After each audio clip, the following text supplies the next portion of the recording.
Yes, mwiriwe canke mwaramutse bakunzi ba Motivation Plus Media. Hari kuri no wa gatanu aho twazindutse tubona ikinyamakuru gishasha cavutse hanyuma gikoranya abanditsi n'abamenyesha makuru. Twabwiwe vyinshi mu byo bagiye gukora, uburyo bagiye kubikoramwo ngo bagiye kutuzanira karite iruta izo mwahora mubona hano mu bimenyesha makuru vyacu vy'i Burundi. Rero ico kinyamakuru citwa Buja Town TV. Reka dukurikirane uko inama yabo yagenze n'abanditsi n'abamenyesha makuru.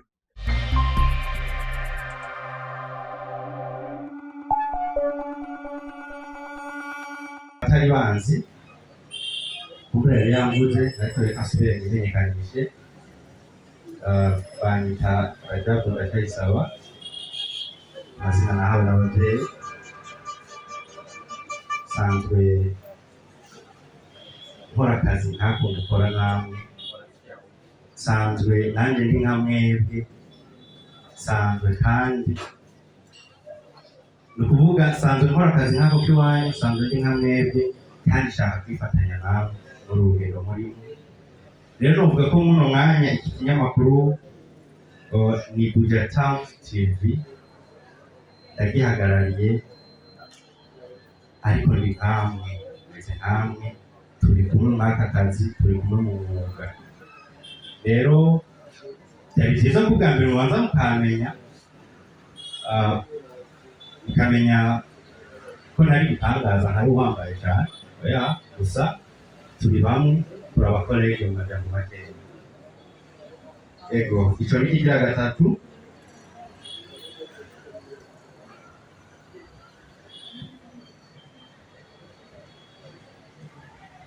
Hama ikigira kane naco ni uru rugendo ntanguye, nubwo ko urugendo ntanguye kuko iki kinyamakuru ntabwo ndakuvuga TV en ligne, ntabwo yahora ikora. Ni kuvuga urugendo ntanguye nshaka kwifatikanya namwe mu rugendo muri, nshaka kwifatikanya namwe aho mugejeje, nshaka twungurane ubumenyi, nshaka dukore ibikorera nk'ibyo mwahora mukora. Ndabakurikirana benshi muri mwebwe, nka bose ndabakurikirana, murabubahwa aho mugeza mukora n'ibikorwa mukora. Rero by'ukuri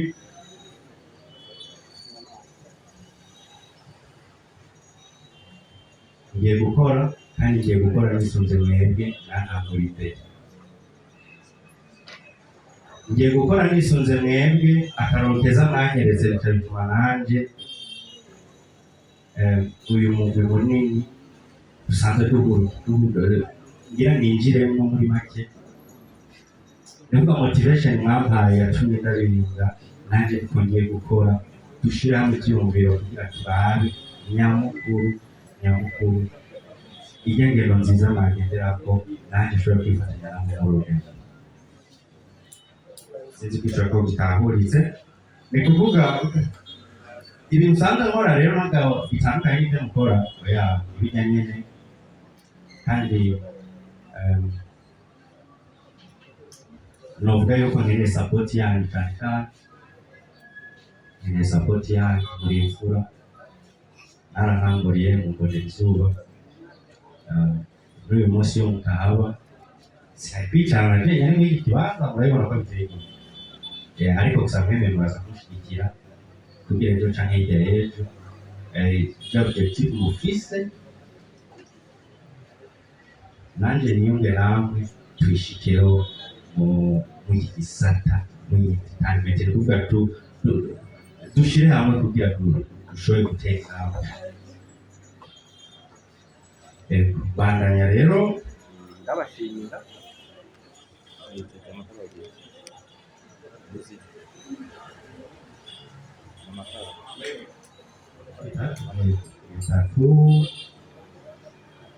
Ikibazo cya mbere kiravuga ati mu ntangamara ariko twavuze yuko tujye kwifatanya n'abandi, tutaje ababaruta, tutarenze cyane kuri munsi yabo. Ariko gusa ntawe nabi, si uko nashatse kuvuga. Muri make bifatanya ati ngo ni igiki muje muzanye kirenze izindi media zisanzwe zikora. Icyo ni ikibazo cya mbere. Okay, ubwa mbere twe turavutse kandi murabizi ntawe uvuka n'ubwo bituriho. Niba wowe uri ku ntambwe umaze kuntanga intambwe imwe, sinoza ndaguhambya kuri rwawe ugezeho, ariko gusa ikintu tuzanye cyoba gitandukanye cyane, reka ndagisurinye, ntabwo bitandukanye n'ayandi mamedia. Tuje gukora hamwe, ariko tuje tuzanye ugati karite, ni ukuvuga ntabwo turi hejuru cyane y'abandi cyane, ntabwo tuzi, ariko dufite karite, dufite quality. Tuje kandi gukora karite y'amakuru, karite ya komedi, ya image, cyangwa karite ya visualisation. Tuko turatahura bivuga nyine turenze kuko tugenje n'abarezi abakiriya kati hari umuntu araje gupeta umushasha ikakati. Yego, murakoze cyane, murakoze. Ni kuvuga icyo kibazo,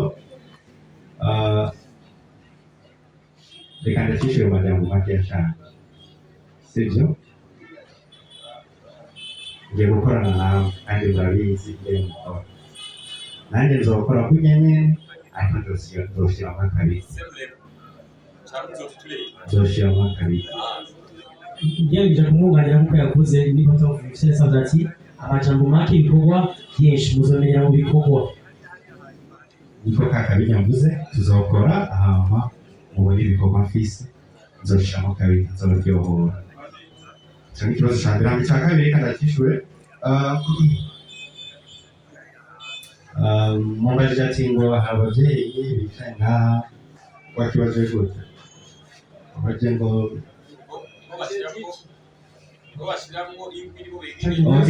reka ndakwishyure fast. Ni kuvuga ababyeyi bari iruhande yanjye, ni ababyeyi banje bamba hafi, bampanura. Novuga ati no kugira nshobore kuvuga, reka nshobore kuba nuhagara imbere yanyu, ndabikesha abo mu mpanuro bampanura, bamba hafi, bamkomeza. Yani hakuna udhamini, sio sponsorization. Watu wanapatia tu ushauri ili afike kwenye lengo. Ariko nibuke neza yuko iyo umuvyeyi agwanuye neza, ni kuvuga iyo umuvyeyi, umuntu akwigishije promifi n'ujya yiguhereza ngo ifungure, biratandukanye. Hama ikindi naco ca nyuma, mwavuze ko biro yacu mbere, biro yacu imwe apartema nyene, umwanya utaturega, ndibaza turaza gufata umwanya tuyivisite. Asante. Madam. Andi. Tugira amahoro. Hama mugenzi wacu Norasi abajije ati kube drama turamuzi nk'umesha makuru ahora akora ibintu byiza. Ati nakahe kabijya agarukanye muri entertainment ireve. Nari maze ikintu cy'imyaka 2 ntariko ndakora. Peut-être washaka kwibaza ati kabuki drama garutse. Ntabwo ngarukanye talent, ntabwo ngarukanye kwa kundi, ariko kimwe gusa ari imvugo nahora nkoresha mu gihe nari mu babyeyi banje ba JCTV. Nakunda kuvuga ati l'artiste est son œuvre. Reka everything wanje zivugi. Kumbe nashobora kuvuga ati ndi umuto, ubonye ibyo muri zivuga ati no, kumbe bwabo wisuzugure. Ariko sinishira hejuru, kimwe gusa tukokora kandi nizere neza ariko tuzokorana neza. Asante. Unaridhika na swali lako? Sawa. Andi tuanze karibu. Andi cyane. Jenny Press TV tubaza ko bikwiye. Mbanje kubashimira cyane. Wabajije ati mbega mugarukanye iyi ku munsi amake ya testori wawe bavuze ati siga abandi usanga bakubise views 24 baca birukana abakozi peut-être bakugana. Novuga yuko sinovuga menshi kuri ivyo, ariko inyinshi y'ikibazo cy'iwawe iracyari hajyanye muri slogan y'uwanje cyangwa slogan ya maison, l'artiste est son œuvre.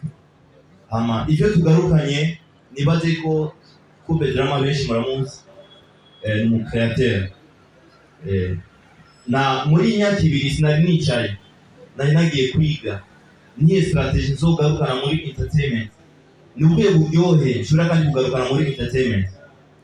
I know yuko benshi barazi ko Coupe Drama nta kibundazi, ariko no munsi conference de press conference ndiko ndavuga mu Kirundi, bisigura yuko iyo ni changement ya mbere ndiko ngenda kugaragaramo neza kuri langue. Nizere ko mu bisanzwe ariyo kiri bita contrat mu gihe twabagaye ngaha ni presentation. Ni mutebe ubundi munsi tukazokumatera aba andi sibira kandi Twitter turafise urundi rubanza kanaka nimuze mutangara nuko niryashika, ariko Imana iturinde n'ivyo bintu, ariko niryashika tuzobahamagaza tubabwire yuko ya contract ifitanye na Buja Town TV yahagaze. Kumbure ndabe yuko muri Aset TV ishobora kurangana nk'akaraka, ariko contract se muri Buja Town ntabwo ari contract yoroshe, ni contract nyine ikomeye. Suno munsi cyangwa ibyo ngo bishobora gusambuka no. Merci. Yakindi kibazo kitishuye yavuze ko byerekeye ubushinzwe gutanga amajambo mu bakoresha mu Kiswahili, kandi bamwe bashobora kuba batashobora kuvuga Kiswahili. Ndashobora kwishura icyo kibazo gatoya nko gutandara. Urumva bihoje twaraba Lanswahili muri uyu mwaka yinjiye mu isi yose, novuga muri Afrika, yabaye langue muri Afrika yose Swahili. Ni kuvuga yuko dukoresheje Igiswahili ntabwo ari bibi, ariko yogerageza nkuko nacyo nagerageje kuvuga Ikirundi kugira abantu benshi batahure ibyo bari baravuga, ariko Igiswahili si kibi kubera Igiswahili niyo ndimi yo muri Afrika yacu.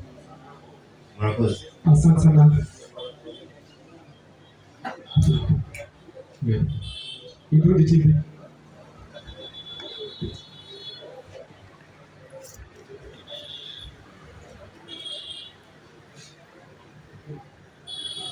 Shazira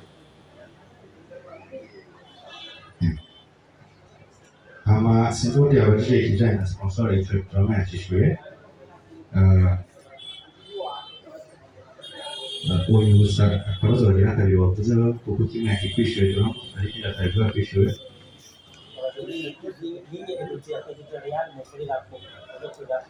Okay. Merci beaucoup. Ariko ibyo narahereye kuva kera muhonyuzwa. Yego.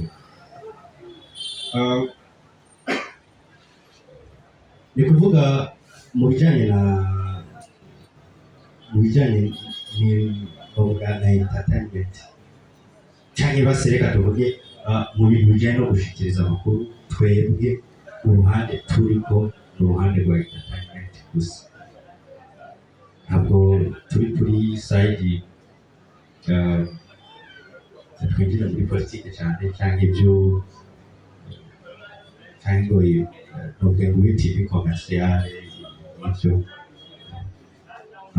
ndavuga tuje gusapotinga, tuje kuraba ukuntu entertainment ko kwifatanya namwe nyene ya please kugira tugeze ku rwego nk'uko mubivuga ati urwego rwa Tanzania rwahe yabize ngo navuga n'ikindi, ariko dufashanyije twokora kugira tugere ku rwego rukomeye nk'uko yandi babijya mu bindi bintu bikomeye. Bariya bose byo bafite hajya abanje bashyira hamwe bubaka ikipe ntabwo bashika kuri rya quality bafise. En fait first babanje gukunda ibyabo, bafite babanje kubikunda hama barabikundishanya, urakunda ibyo wawe first hama abandi bakaza bagushira kuko utakunze ibyo wawe nta n'uwo gukunda hano nabigukundiye. Ni ukuvuga sinzi ko wanyuzwe gushikamo. Okay, hanyuma sinzi nyakubahwa yavuze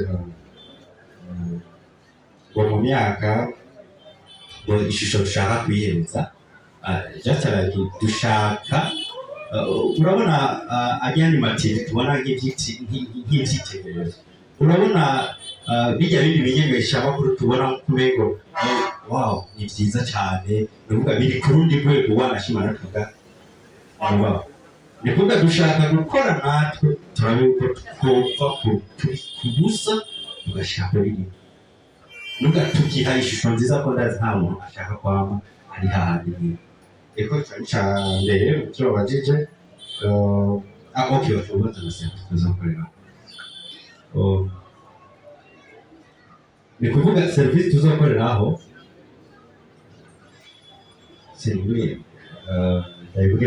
ni kuvuga ni serivisi zose zijanye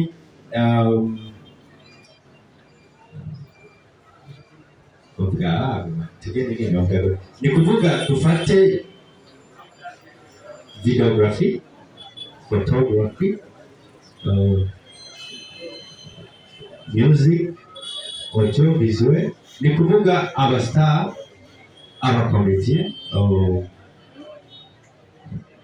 nabivuga muri production dusapotingane hama dukorana n'abakiri mu gato baraza ati murazi yuko umwana murashira mu buryo bw'ibikorwa butandukanye ariko hariho amaserivisi muba mufise namwe abigize amahera ayo nayo na cyane cyane kuko twaronse akaryo kuba tuko turi muri conference de presse hari abashobora gukurikirana bagira ko ibintu amaserivisi aye mugiye gukorerako niba ari amadoti niba ari formation pédagogique ibintu nk'ivyo amaserivisi bakuze kugiza amahera kugira abo batwumva bumve yuko mu Buja Town bafise amaserivisi ariko turarondera cyane. Wow, murakoze kuntahuza picture on izo serivisi zose waruvuze muri Buja Town turazigize hariho uruhande rwa production Buja Town production ni ukuvuga uburyo gukora ibyo apart ya televiziyo turashyira production ku ruhande rero izo serivisi zose zishoboka zibaho tuzozikora kandi n'abazoshaka ko dukorana muri mwebwe ni karibu muri Buja Town. Hari wavuze ati ngo cyane mico kubera iki okay iyo européen nuko muvuga mace mutubaza ati ni iki turiko turategura kugira natwe tuzoronke ko kagana ko ka iyo européen ikibazo cyiza cyane kandi murakoze ni kuvuga icyo dushaka gukora nicyo dushaka gushikaho dushaka gushika ku buryo natwe twitwa beza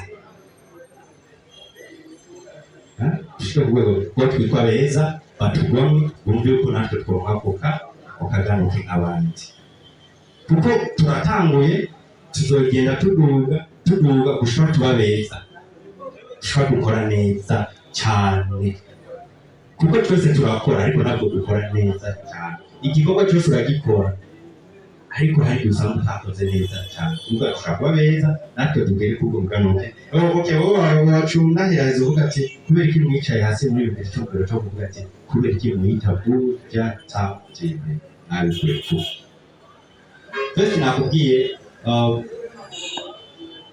ntawe utabizi uko Bujumbura ari kapitale ari umugwa mukuru w'igihugu cy'iwacu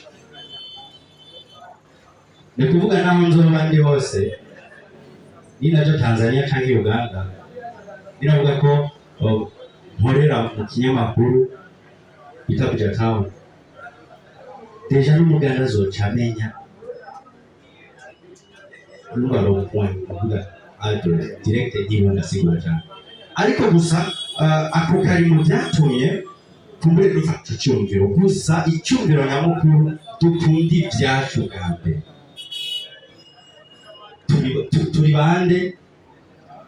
turi bande turabaro turi mu Burundi dukorera he Bujumbura nkuko dushobora kugenda no mu bindi bihingo y'igihugu cyangwa mu bindi bihugu tukabana turi presenting our country no kubandanya no kuvuga tukabandanya tubimboneza mu z'igihugu cyacu tuserukira igihugu laki kuko ndazi muri twebwe nta n'umwe ashaka gukora ibikorwa bigarukira Imana igushoboje no muri vizo dupanga dushaka gushakura cyane murakoze sinabishe ko bishaka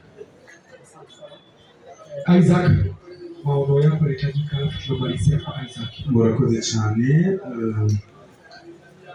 Jewe duca ndonka amaviews nkayo kuri Isaac TV canke ayo kuri Demakuru cyaco cyose. Oya, mumenye yuko bitwara umwanya gato.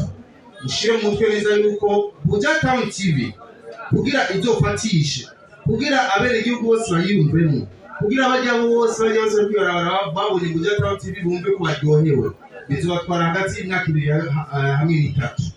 Imyaka 2 n'itatu paka ku myaka 3 kuko ariko mwiyumvira yuko muri 2023 gusa ndetse bikunda muko murabyihenda ko gato, kandi uzosanga mukoresheje ingufu nyinshi zitarakenewe, ariko iyo mwana ukoresha kwihangana n'uburyo buke byorakunda cyane mugashaka ko mu nzira mutotaho. So nizo mpanuro kwa boss ba Buja Town TV sense muyihutire cyane, ariko kandi na no kwitonda mu by'isaruro y'ibitari mwashize muri Buja Town TV. Abakozi ba Buja Town TV, abakozi mutahure neza yuko TV en ligne iratandukanye cyane n'amaradiyo. Dusaba radio turabizi, dukorera twarakoze amaradiyo turabizi. TV en ligne umuzungu aguhera icyo wakoze, umuzungu aguhera icyo wamuhaye. So gukora cyane bibe mu bintu bizoturanga cyane muri Buja Town TV. Apana icyubahiro nyine ababosi baduhaye kuba batwicaritse ngaho imbere y'amakamera yose uko kumbe neza yuko icyubahiro natwe tuzokibatere mu kubakorera cyane ku buryo ibikorwa byose by'iterambere ry'igihugu cy'u Burundi Buja Town TV muzuba murimo. Nibyo bizobagora rimwe na rimwe kugenda ahantu kuva baravuga ati tubazi, murinjira ahantu murinjira muri shoti mwinjira tubazi, muragiye ahantu twabahamagaye mugiye mubiki ati ntamera tubaha. Abo nama stress akunda kubaho cyane. So muze nihangane abakozi ba Buja Town TV, nihangane cyane kuko TV online itangura iravuna cyane, ndabizi iravuna cyane. Hama musozera agakande cyangwa se conseil ya manutanga kuri bagenzi banje bari ngaha n'inyamakuru bya TV online. Mutahure neza yuko uno munsi leta yatahuye akamaro mufise mu gihugu. Iyo kamera irashobora kuba ufise kamera gaho umunsi, ariko ejo ugasanga ufise kamera 10 cyangwa se uriteje imbere bikubiye muri kamera imwe. So icyo ragira nsaba mesha makuru bagenzi biwanje cy'isari bafite ari ngaha, twiteho cyane dushiraho amakuru iyo ku mbuga zacu. Barashimikira na Buja Town TV, twiteho cyane gushiraho amakuru iyo, kuko kujya dushiraho amakuru atariyo rimwe na rimwe birica. Urashobora kubona kumenga warose ama views, yego warose content, yego bakukurikiranye, yego, ariko rimwe kabiri gatatu bashobora gukuramo amaboko, bashobora kutamwizigwa by the way. So tukora ibigo cyo tubikunda kandi tugerageze dushikirize ama content iyo barashima ibyo bifasha cyane. Murakoze, Asante sana mkopo. Ametoa ushauri mzuri sana, nafikiri umeelewa. Sikia, kwa kumalizia, acha tumwambie mkurugenzi kama neno la mwisho ili tumalize, alafu tuende tukatizame studio yote mahali ambapo ipo, tutembelee, tushike mapicha studio. Karibu kumbe drama kwa kumalizia. Karibu kumbe kwa kumalizia. Kwa kumalizia labda niseme na Kiswahili, kama sisi nimesema Kiswahili kwa leo ndio lugha ambayo inaongoza hapa kwetu. Tatizo ni nani? Kiswahili sio kibaya, tatizo ni nani? Kiswahili ni kizuri. Ni kwamba kitu kimoja tutambue kwamba umoja ni nguvu na utengano ni udhaifu. Imetuonesha upendo, imetuonesha umoja ambayo hatakuwa tunafikiri kwamba itakuwa hivi. Nimshukuru kila mtu ambaye amejitolea muda wake na kuweza kufika hapa kuonesha kwamba sisi ni mmoja ndani ya familia yake. Nimshukuru mtu ambaye aliweza kuuliza maswali yenye maendeleo, na nimwombe radhi mtu wote ambaye labda nimekwaza pasipo kujua, kwa maana mimi mwanadamu naweza nikaitoa kama najua kama niko sahihi kumbe nimekosea. Na niombe tena shukran, na nimwombe Allah subhanahu wa ta'ala, Mwenyezi Mungu Imana iduhe gukora neza, iduhe umwete, iduhe nguvu, idufashe leta yacu ibandanye dushigikira. Nikimalizia kusema kwamba asante kwa kila mtu ambaye amejitolea. kila napokuwa nikichukua neno na kwa mara kwa mara nashukuru sema ambao nimetoka. Nishukuru sana media ambayo imefanya leo nijulikane kama drama ambayo ni JC TV. Kama leo niko hapa kuna nafasi nimetoka. Sio kama wale wengine ambao wakianza kitu wakichafua kwenye hatua fulani kwa kusema au sinda hazi na chama fashijo ya. Kugira ngerenga JC irafite mu ruhara rukomeye. Ilevre ndumukozi nzokora ariko icyo mubona yuko nzokora amakosa muzomanura. Hamwe muzobona yuko ndiko ndigeza nabi muzompamagara mujya ka. Ndikiremwa muntu sindi marayika. Hama murakoze kudushigikira. Imana ibandanye ibahezagira mu kazi kanyu. Hama murakoze cyane. Asante sana kwa sana. Tunamaliza.